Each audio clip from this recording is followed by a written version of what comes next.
What up, what up, what up, what up? It's me, L Teddy 27. Good as night, right about the hood. Oh, dear God, I'm already eating a drink. Look at a damn mess, just a damn mess. No means no, and yes means no. What up, what up, what up, what up, what up, what up, what up? What's good, people? What is up? We're back. It's me, I'm L Teddy 27, and we're back, and this is another retro review. This is going to be our retro review for The Wire Season 2, Episode 2. Shouts out to my Deuce Clubs out there. And it's called Collateral Damage. All right, let's get right down to it. Y'all know we have a lot to discuss because it's The Wire. So we start off, remember last episode we left off with the bodies of the girls that was dead in the container. So now they're in this warehouse, they all laid out. It's 13 girls dead, okay? That was in a container. If you include the other girls that McNulty found, that's 14. So, Officer Russell, because all of the different agencies that could be possibly involved are there or could possibly have to take the case are there. So Officer Russell is concerned because it seems like everybody's trying to put this off on somebody else. Nobody's concerned about these girls or who they were or what their stories are. And she's kind of in her feelings about that. Anyway, the various agencies, they argue about who's in charge, who's going to take the cases. And they settle on it'll go to the state. Okay? And the state will handle it. And it ain't gonna be no homicide. It ain't gonna be all of these investigations. There's no crime here. We ain't see no crime. They was already there when we got here. Basically, they are cargo. We do not care. We don't have it to do. We don't have the time, effort, or energy to be putting up with all of this investigations and bullshit. So that's what it's gonna be. Frank goes down to see the Greeks. Frank is livid. He is in his feelings. He is upset. He is mad. Baby, he is 38 hot. He talks to the Greeks and say, hey, what the fuck y'all got going on? Because last time I checked, when we do dealings, we don't have all this going on. Why are there dead girls here? Why the police they're investigating shit? What the fuck y'all got going on down here? So the Greeks said, listen, you ain't never asked us what was in there before. Don't try and ask us now. We didn't know that was going to happen. It was all a big mistake. Don't worry. We'll fix it. We'll fix it. But so apparently the people who the Greeks have been working with, didn't do right by what they were supposed to do. And now that trickled down to Frank and what they got going on. So now everybody fucked up. So now the Greeks know they have to fix this situation. We then see Avon's sister Brianna. That's Dee's mama. Dee mama go to the prison to go talk to Avon. She said, listen, let me help you understand something. This was going on with Roberto. Roberto think that you is the reason why he done got hemmed up and is in custody with the DEA. And they don't want to deal with us no more. Everybody thinking it's you that's working with the feds. So there, they got to find a new distro. He says he got this dude in Atlanta. And he tells her to tell Stringer to go talk to the dude in Atlanta. That could be the new distro. Then she tells him, listen, are you doing right by my son? Because his tricking ass baby mama ain't been here yet to come bring his son to come see him. And are you doing right by him in jail because you owe him a lot and because he's holding a lot of information on us? And if you want that shit to go right, you need to do right by him. So she basically reminds Avon, that is your family. You need to do right by him. So Avon says, okay, I got it. Bunk and McNulty are down there eating crabs on some newspaper because you can't eat crabs without having newspaper sprawled out. I'm just saying, that's how I was raised. If you're going to eat crabs, you got to have newspaper sprawled out. Anyway, so Bunk and him are talking, and so Bunk tells McNulty, listen, I need Omar. You fucking off. I still need you to get me Omar for my case. So McNulty says, McNulty basically brushes him off. McNulty then sees the article in the newspaper that they're eating on top of about the 13 girls. They were like, tell me about those cases. Bunk, updates him on everything he knows about the case. But Bunk keeps reiterating the whole thing about Omar. Anyway, and Bunk is not trying to hear about no 13 cases. He said that ain't our problem. That's the state and port authority. Won't have nothing to do with that. They're not going to even make it a crime. I don't care. I need to know about Omar. Down to the Union Hall, though. Carver is down there now. We find out what happened to Carver. Carver is a sergeant now, but Carver is down there doing traffic, okay? Which I'm assuming if you're a police officer, traffic is probably at the low part of the totem pole or whatever. Anyway, he down there writing tickets to every car he sees. Because remember, Valchek, who's Przybylewski's Major Valchek, that's Przybylewski's father-in-law. And Prez's father-in-law, y'all know he's still got a stick in his ass because he's a white man with privilege. And when white men with privilege feel like they've been told no, they're going to do everything in their power to turn that no into a yes. Even if that is the behest of any and every swinging dick or wet coochie in the way. Okay. Anyway, so he got Carver and them writing checks there. Not writing checks, writing tickets and citations to every car at the Longshoremen's Union. A mess. A mess. We did see Weebay at prison. Now, Weebay got this CO that is fucking with him. Y'all know how Weebay is about his fish. Remember before Weebay went to Philadelphia, he told D all about his 8 different fish tanks he had and what kind of fish food they needed and so forth. Child, Weebay done got his own little fish tank. Let me tell y'all something. It ain't even no real fish. It's a little plastic motorized little fish in a little tank. But that's all he needs. His fish is his, that's his one piece of sanity. And you're not going to fuck with his fish. And that CEO went in there, baby, and towed down that young man's fish tank. And when I tell you he's 38 hot, baby shark, do. Weebay is not happy. Now, come to find out, this CO is connected to or is the family member of somebody who Weebay killed back in the day. But Weebay don't give a shit. All Weebay care about is his little, not even real fish, his little plastic motorized little fish and his fish tank that done got threw all over the ground and tossed all over the place. Anyway, Major Valchek goes over to see Frank to see if they can't work out a deal on this window. Frank tells him where to go and how to get there. Valchek tells him, oh, really? That's how you feel? Don't worry. I'm going to make life real hard for y'all. And they cuss each other out. Fuck you, no, fuck you harder. And they keep it moving. And Valchek reminds Frank, okay, bitch, you think it's a game? You think it's a game over here? I'm a white man with privilege. Frank looks at him. I'm a white man with privilege. All right, well, then we're going to see who got the biggest swinging dick in here, who going to win this pissing contest. And they say, fuck you and keep it moving. But Valchek reminds her, bitch, you going to pay for this because I am the law. A mess. McNulty goes to go see that Port Authority police officer. He goes to the Port Authority police, and Officer Russell and some other of her colleagues are there, and they talk about the case. And Officer Russell tells him, basically, and the other officers tells him all they know about the case with the 13 girls because he's curious to find out. And then she says, but if you are with Marine detail, why are you caring about what we got going on with these cases? Sorry, y'all. Anyway, and so y'all know why he's doing that because he wants to get back at Rawls, who's no longer a major now. He's a colonel now, child. Rawls done moved up. Valchek is still butthurt about this window, child. Baby, when I tell you he got a hard on about this window, baby, he goes down to City Hall and talks to all his friends and cronies down there to the City Hall and asks them all they know about Frank. They find out that Frank and the Longshoremen's Union got a whole lot of money. They paying out. They got lobbyists down at the state capitol and at City Hall, and they ain't got no little bit of money. They got long money. And so he's like, well, where the fuck they get all this money from? Because they ain't got that many goddamn union members. At this rate, their union is struggling anyway because they dying off. He was like, don't worry about it. I handle this. He was like, okay. Other guy was like, okay. That's what Valchek said. Valchek, don't worry. I handle this. So then McNulty and Russell, they go to the coroner's office. And they talking to the coroner about everything, this, that, and the third. McNulty done went and found some information and gives it to the coroner. Come to find out the coroner has to end up saying that this is no longer not going to be considered a homicide. They are considered homicide because here goes McNulty sticking his nose in places where it don't belong, trying to be, that guy. And he went and made this shit turn into a homicide now. So that's 13 homicides, and 14 if you include the one that he found in the water. A mess. A damn mess. Anyway, Valchek goes down to Burrell's office. Oh, y'all, I'm sorry, y'all. That's so disrespectful. Y'all know I'd be so disrespectful sometimes. I'm so sorry. I don't mean to be disrespectful. Valchek goes down to Burrell's office, Deputy Commissioner Burrell's office, and they talk about the fact that, the police commissioner is getting ready to be elected to some statewide position, which means that there's going to be a vacancy at the police commissioner spot, and Burrell is the next man up to be elected to police commissioner or appointed to police commissioner, however it works. But Burrell is talking about how he still has to go before the board, and there's some people at the board who won't see it for him, especially some of the racist white people. And Valchek said, listen, I know these people, and they're my friends. I can go talk to them and get them to vote for you. So Burrell was like, okay, well, what do you want? And that's when Valchek said, I want a detail because I need to investigate what's going on down there to the longshoremen.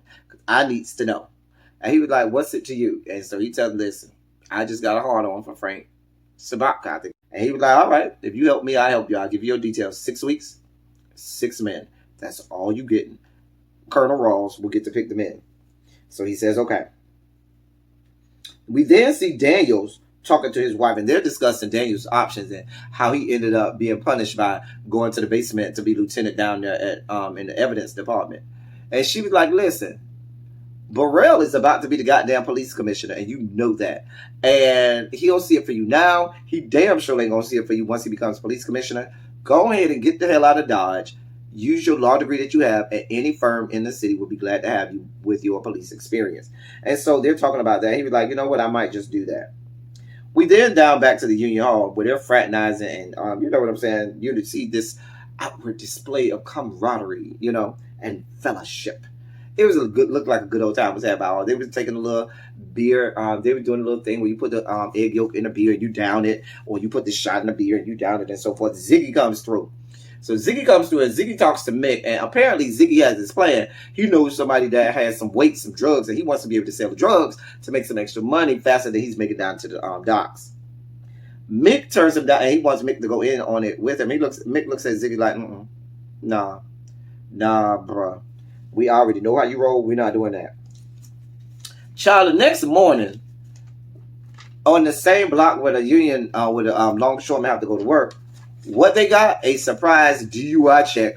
Who's there doing the DUI checks? Carver. Paul Carver down there doing traffic. And Valcheck done got them hemmed off. Valcheck done had this impromptu DUI checkpoint and took all them down to the station. Then we see somebody from the Port Authority, probably one of the top guys down to the Port Authority, goes to talk to Colonel Rawls. Colonel Rawls, I'm so used to saying Major Rawls, but he's Colonel Rawls now. Colonel Rawls and him talk. He wants to put all the cases on Baltimore PD. Colonel Rawls is like, nah, bro. This is y'all's. We ain't having it. I'm not yielding. I'm not budging. Fuck you and fuck your life. Those are yours. And throws the man out. Next, we see Weebay. Now, Weebay goes down and talks to Avon. Weebay is up and set about these goddamn fish that this CO done fucked up, okay? He goes to Avon and say, Avon, I don't want to talk all that. I'm worried about my motherfucking fish. And Avon is like, don't worry about it. I got you. McNulty and Russell are still down to the coroner's office. McNulty is doing everything in his power to find a way to not only, now that he done got these to be homicides, he wants to shove it up Rawls' ass and make it on Baltimore PD and not on the state. Okay? A mess. Because he's petty. Anyway, just spiteful and petty. Avon then tries, is at the prison. Now, he goes and tries to talk to that CO that Weebay had a problem with. The CO basically dismisses him and brushes him off. Rather disrespectfully, I might say. Rather disrespectfully. Y'all know Avon not going to take too well to that. Then we see McNulty down to his office doing what he do. This is back in 2003. So he wasn't sending emails, but he was sending faxes and mailing shit off and signing shit. Because obviously he done got all the info he needed to put this shit on Baltimore PD. So he's sending shit out to all the local agencies to let them know, oh, these cases should go to Baltimore PD. A mess. Then we see Colonel Rawls in a meeting with the top guys from all of the different law enforcement agencies around town. Long story short, they say, yep, your boy down to the Marine unit, McNulty, done found the loophole and found how these cases all go to you.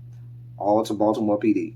Y'all knew Rawls is not happy about it. He is up and set. I mean, he's about to blow a gasket at this point. Blow a gasket. Then we see Ziggy goes to go get some more drugs. Now, the guy says, I ain't giving you a goddamn thing because the last 2 packages I gave you, you ain't do right by them. You fucked it up. So I ain't giving you shit else unless you give me money up front to pay for these. So, obviously, Ziggy went in on it on his own, and he ain't having the best of luck with it. I wonder if he'll still convince Mick to come on over and do it with him. Stringer then goes to go see Avon in jail. And so he tells Avon, listen, I secured the distro in Atlanta. And he also tells Avon also tells Stringer, listen, I need you to take care of this CO that's fucking with us here in the prison. So Stringer says, I got you. Stringer says, what's up with D? I mean, is he out of reach? Because we need to be able to touch him if we need, because he got a lot of information on us, and we need to know that he's good and he ain't gonna flip. We need to be able to touch him, contact him, get to him at any given point, so we make sure he's good at all times. And so Avon reassures Stringer and says, listen, he found, he good, we got this. We'll see how far that goes, honey. Back down to the bar, Freeman and Bunk done took McNulty to the bar because they need to punish his ass for giving them 14 Jane Does and 14 cases. They have him take a shot of Jameson for every single body. A mess. Frank then goes down to bail his guys out of jail that got hemmed up from that DUI checkpoint or whatnot. And the guys are like, listen, you need to do something about this shit because this shit is getting real. And Frank says, don't worry about it. I'm going to handle it. Remember they told y'all now Frank got people in high places too. So Frank ain't going to, you got a big ass pissing contest between two white men who feel like you are not going to infringe on none of their white privilege. A mess. Ain't just two regular white men. Two white men in positions of power. A mess. Bunk and Freeman go back to work and they find out that Sergeant Langford have told them, I'm putting all these Jane Does on y'all. If we don't figure out the cases, figure out these cases and solve the cases, our percentage is going to be in the red, and I can't have that. So I can't put the old man on it. Is that Santangelo? Whoever the old man is. I need my best two people. So now Langford told Bunk and Freeman that the cases belong to them, all 14. McNulty, after he got drunk as a skunk down there at the damn bar, ended up that night at Rhonda Perlman's house. So he butt ass naked in her bed. He ain't gave her no dick. He was too drunk to give her a dick the night before. He too drunk the morning after, too hungover the morning after to give her some dick. She and her feelings. Because the last thing you want is a bitch to roll up at your house, be butt ass naked and not give you no dick. You don't believe that shit? I was with you, Rhonda Perlman. I was with you 1,000%. Anyway, we then go down and see that the Baltimore PD done converged upon the Longshoremen Union Hall. Where they in there, I guess they pulling files and doing investigations and getting whatever information they need. One of the longshoremen sees one of the vans that belong to the Baltimore PD with a lot of surveillance and expensive equipment in it, and he takes a little Slim Jim and basically he steals the van and drives the van down to the docks. I'll tell y'all what happened with that later. Bunk and Freeman go see Officer Russell. Now, Officer Russell is on the phone trying to get information. Bunk and Freeman say, you got that phone while we going to take a ride. They done found out the guy who's the captain of the ship that apparently brought the container over that had the girls. So they didn't want to go talk to him. The longshoreman, then Agent Valchek, then we see him meeting with his new detail. So the new detail has this new space, much nicer than the one Daniels them had. And so he tells them Prez is in charge of the detail, and Prez will give them their marching orders and tell them everything they need to do for the detail. We then see that the longshoremen, they want to stick it to the police. So now they took that truck and put it in one of the containers, and you see them lifting it up. They're probably going to stick it all the way up at one of the highest little levels at the top of all the other containers so that they can't get to the equipment. That's probably a whole lot of money worth of equipment. But anyway, so then we see this scene where you got some white people in a car. They beat up they go down to what looks like a pier or a dock or a warehouse or somewhere. They beat up some dude. They throw him in a trunk or something and they drive off. And I was kind of confused. Now I figured it was maybe the Russians and the Greeks, but it was white people. And I was kind of confused. And then we found out earlier, but they did take some guy. We then see Avon is in the prison. He goes to go see D in the prison. And he tells D, listen, you good? I need to talk to you. And so he doesn't talk to him right there, but he lets him know in no short term, we need to talk. And that's just so that D knew that Avon could get to him at any given point if he wanted to. That was for, to reiterate that to Avon, to D. Bunk, Freeman, and Russell, they go see this captain. Okay? And the captain that had brought the container with the girls in, he's telling them, listen, I got places to be. Y'all costing me money, this, that, and the third. And they're like, we don't give a shit. And so he doesn't give them a whole lot of information. However, this guy that was kidnapped, we found out he was kidnapped by the Greeks. Beat him. The old man that was in the little Greek shop, I think he's the one who's actually the Greek, and then there's the guy who's a little younger than him. Still, a little, maybe I'm thinking he's probably in his early 40s or so, but he's younger than the old man. They finally come in after the muscle gets through beating the guy down, guy butt ass naked. So they get the guy to eventually tell him what happened with the girls and how the girls ended up dead and how the one girl ended up dead by herself. And they got all the information that they needed. They end up killing the guy. Then he tells the guy to make sure he has no face and make sure he has no fingerprints. And they go from there. So, and it goes on from there. So we got a lot of storylines that are being built here. I'm curious to find out about, well, I already know what's going to happen, but I'm curious, you should be curious about the D and Avon situation, but that's going to end up being a situation between D and Avon. This situation between Valchek and Frank is all because a bitch was mad because he couldn't get the window he wanted down to the goddamn church. And when you tell a privileged ass white man no, he get all in his feelings and you can't tell him no. And so then he feels like, oh, I've been slighted. And so I'm gonna do what I got to do. And I'm gonna move whatever mountain I got to move in order to make whatever little thing I wanted to happen. Just a mess. Just a damn mess. And that's how that was the whole show, y'all. Y'all know this stuff gets good. We got to pay attention to every little part. All right, so, and I'm glad to see Carver back. Now I want to know what happened to Sidnor. If they could just tell me where my Sidnor is, I'd be in a good place now. I'd be in a better place. That's all I got for y'all for this review. Thank y'all for coming. Y'all drive safely.